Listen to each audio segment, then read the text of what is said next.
Hello and welcome to Shattered Lives. My name is Paul Healy. This is Reach Ireland's crime podcast, and you're dealing with just me this week. Michael O'Toole is enjoying a well-earned break.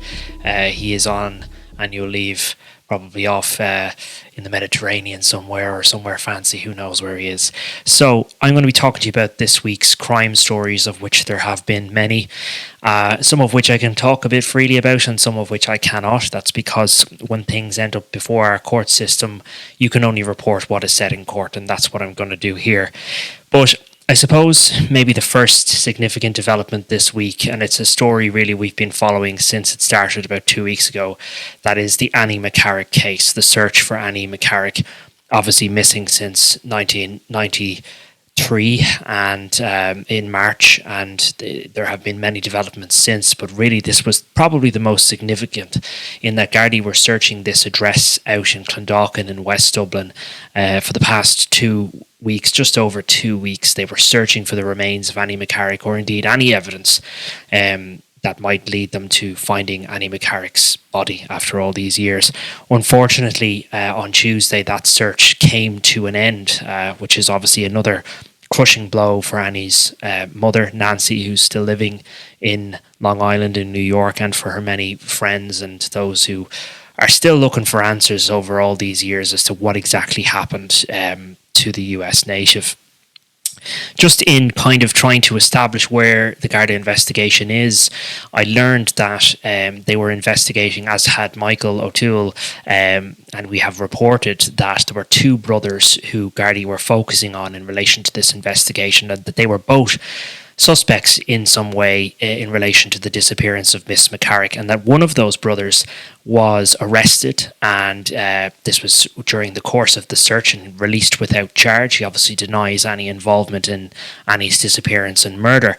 And the other brother lives in a European country, is not in this jurisdiction, and our information was effectively that Gardaí travelled abroad to speak to this other brother, and on the basis of that interview, they then went and arrested the brother here in Ireland, and they began that search of that house in West Dublin. Now, the current occupants of that home have absolutely nothing to do with this investigation, and we're talking about something that happened 32 years ago. So Gardaí were searching that address in the hope that they would find Annie McCarrick, and indeed they brought in a cadaver dog, but unfortunately they were unsuccessful in finding any evidence in this particular house. Now, they really dug up quite a significant amount of the property, talking around the back of the property and in between the front and the back garden. And I was out there today, during the week, and I could see kind of the level of excavation that had been done. But they were obviously particularly focused on, I suppose, where the older property wasn't. So the property now has an extension on it, and they appear to be digging in under that extension, so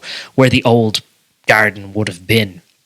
But they found no evidence, no trace that Annie McCarrick was there, and unfortunately, it's just another roadblock for Gardaí investigating this long unsolved disappearance. So just in trying to establish where this Garda investigation was going, we knew about these brothers, as I mentioned, and I felt it was important to try and contact both of them to see what their side of the story was, to offer them that opportunity to clear their name if they so wish to do so. Now, people are entitled to privacy, and that's fine. And in this case, one of the brothers, the one who was arrested, declined to comment. He just hung up the phone on me, and we were unable to actually get in contact with him.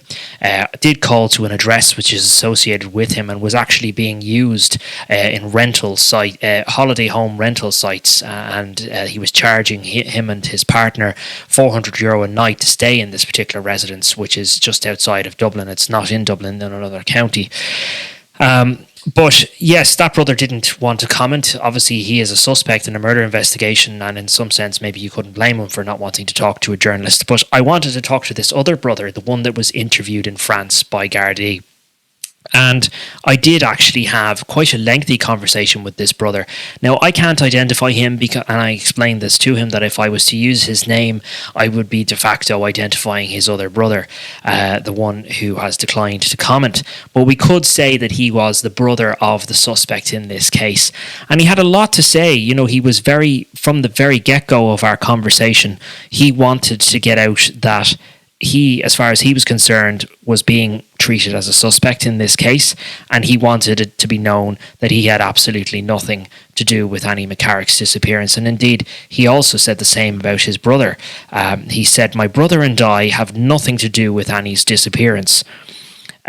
He also spoke to me about a watertight alibi. He said that he had an airtight alibi, every other kind of tight. So I would have been the first to be ruled out of the investigation, he told me, and I would have imagined that was the same as my brother. He said, "God, no, I wasn't seeing him on a regular basis then." So this is his brother he was referring to. "Sorry, I beg your pardon," he said. "That doesn't mean I wouldn't have seen him on a regular basis, but it would not be. I could go months without seeing him. His life and my life did not cross over." He alleged to me that gardaí are feeding me, and I suppose other journalists, what he called lies and twists, and he said they did indeed interview me, but there was nothing about my interview with them that gave them fresh evidence to go after my brother. Bear in mind, he's been a suspect for 32 years, which is fine. Why didn't they do anything for the past 32 years? They can't pin anything on him, he told me. There is nothing to pin. They looked at some rubbish. Okay, that's fine. I don't have a problem with that, but they looked at and they looked and they looked and they couldn't come up with anything. And then there's a new push on to make cold cases into murder cases.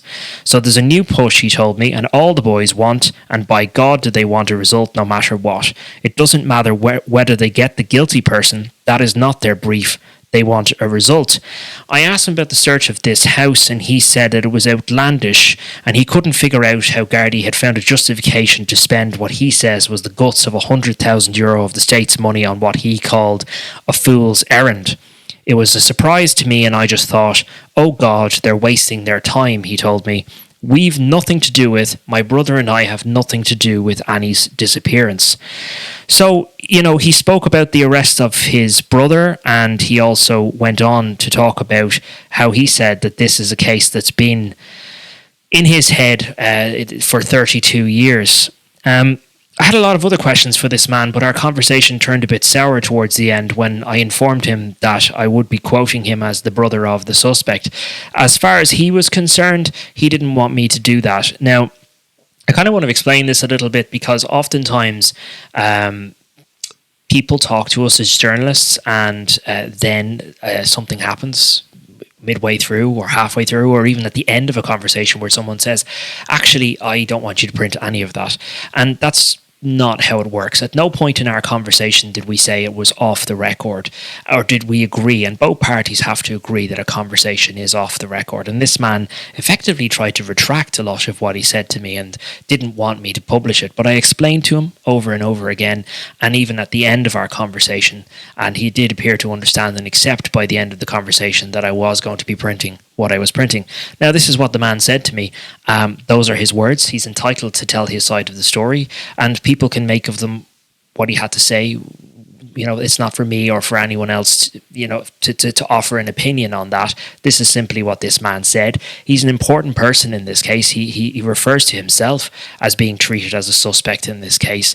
His brother is a suspect in this case, and by his own admission to me, he is the first person to have reported Annie McCarrick missing 32 years ago. So he's a very important person in this long unsolved case.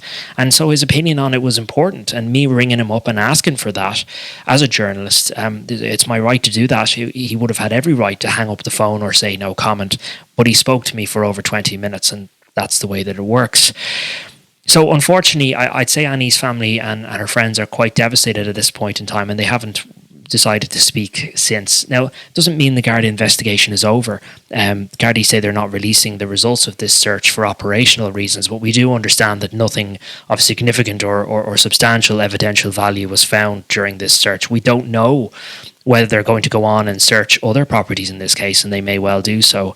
But these brothers, the focus on these brothers, and in particular the one that they arrested, was a significant development. And as myself and Mick spoke about on this podcast last week, Gardaí had gone back to the very beginning here, to when Miss McCarrick went missing from her apartment in Sandymount, and it seems they traced her steps and looked at the people in her life at that point in time. So it very much went away from this focus where it had been for nearly over 30 years of Enniskerry and outside of Dublin, and really went right back, scaled right back to her movements around Sandymount and the people that were in her circle at that time. So it's unfortunately a sad development in that there's nothing to come from this search, but who knows, maybe Gardaí have obtained some information from interviewing both of those brothers or from that search or whatever else is going on in the meantime, and maybe this refocusing of the investigation will eventually lead to a good outcome, but we'll keep an eye on it, and we'll continue to talk about it, and hopefully one day Annie's mother and her friends will get answers. I want to talk about a couple of other things that have happened this week.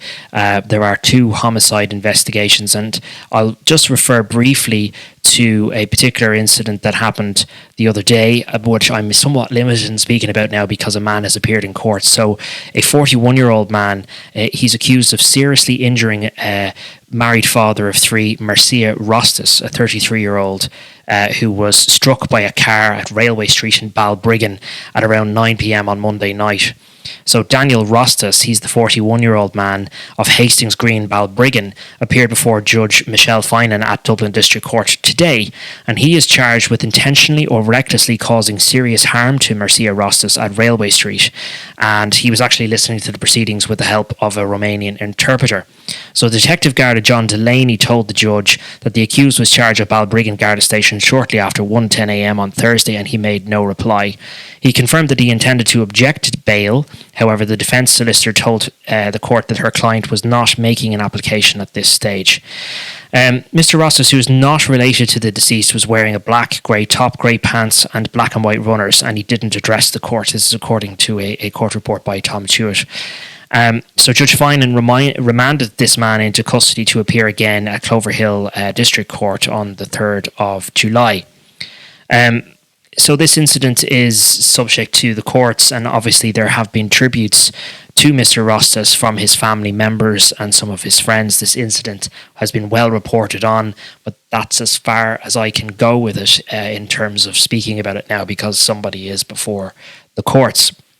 The other incident, which happened today, is set to be upgraded to a murder investigation, although at the time that I'm speaking to you here, it hasn't yet been upgraded. We're waiting for the Gardaí are waiting for a post-mortem examination which will determine the course of their investigation. But a man, by all accounts, appears to have been stabbed to death in his home in West Dublin, in Clondalkin or Lucan, depending on, someone might get onto me here and say it's Lucan or it's Clondalkin. It's Balgaddy anyway, this address in Balgaddy. It's in a cul-de-sac, and sadly a man who, by all accounts, appears to be described as a gentle soul, a handyman, well-liked man, by the name of Jake Bereney, lost his life in the early hours of this morning. It was actually last night, 11 o'clock last night, this incident happened. So his name is James Bereney, but he's known by his loved ones as Jake Bereney, and indeed even the locals and the neighbours all said his name was Jake. He's 53 years of age, and he was discovered in a bad way with multiple stab injuries at his house there in Foxdean Drive in Balgaddy. And I was out there today, and really all the neighbours were lovely people. They were all more than happy to speak about Mr. Bereney, and they were all shocked by this incident. Some of them were woken up by the Garda sirens. Some of them woke up to scenes this morning and were shocked to find out that Mr. Bereney had passed away. He was actually transported to hospital where he was then declared dead. But indeed, even neighbours were telling me, some of them who saw him going out on a stretcher, they said they just knew that this was very, very serious and that Mr. Bereney was likely not going to make it. So it appears Gardaí are looking at whether this father of 9 was stabbed to death by a man known to him. And that seems to be the course of the investigation at this stage. As I said, he suffered multiple stab wounds and he was transported by ambulance to Tala Hospital, where he was sadly declared dead. I understand that he was a well-known, well-liked handyman. He was a painter, decorator. He used to clean windows around the estate. And indeed, one neighbour was even showing me just a house that had recently been painted only 2 days ago by Mr. Bereney. So, you know, he was well known as a handyman in the area, and people are baffled. They really can't understand how this has happened to to this man who appeared to not be involved in any kind of form of criminality and had no known feud or issues with anybody. But nonetheless, Gardaí do believe that a man known to him is responsible for this. Now, as of my recording of this podcast, nobody has been arrested in relation to this, and Gardaí are still awaiting the result of the post-mortem to determine the course of that investigation. I also reported on two very violent incidents against members of a Garda Síochána. So last night, the early hours of this morning, actually, a Garda was attacked in a very scary incident out there in Blanchardstown at a Wetherspoons premises there just outside of Blanchardstown Garda station.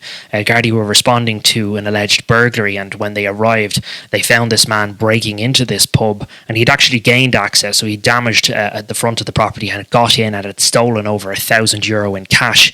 And a very brave member of Garda Síochána confronted this thug, I suppose, and he was attacked. So I understand a kitchen knife he was struck with along his fingers of his hand, and he was transported to hospital where he was treated last night. He's subsequently been discharged from hospital, but a very serious and scary incident, and indeed I've been told that he's very lucky not to have been more seriously hurt in this incident, and Gardaí are quite shocked by it. I mean, and in light of a recent story that I've done, I actually spoke to a member of the GRA, Garda Representative Association, about the fact that officers are attacked on a daily basis. So this is just another example of, I suppose, how Gardaí put their lives on the line on an almost daily basis. And sadly, this is just another example of that.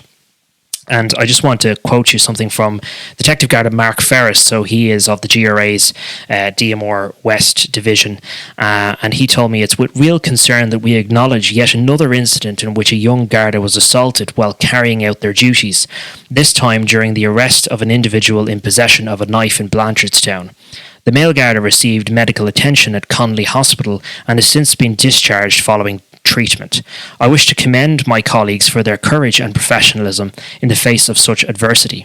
Attacks on members of Garda Síochána are entirely unacceptable and sadly becoming far too common. This incident serves as a stark reminder of the risks our members face daily while carrying out their work." And as I mentioned, this is only, for me anyway, this is the second incident of violence against the Garda that I've reported on this week. So I was out in Roscommon Circuit Court there during the week for a court case involving a drug dealer by the name of Gerard Forte, a 29-year-old convicted drug dealer. And he attacked two members of Garda Síochána during a terrifying incident around Christmas time 2023, and he pleaded guilty to assaulting both of those guards and to possession of drugs for the purpose of sale and supply.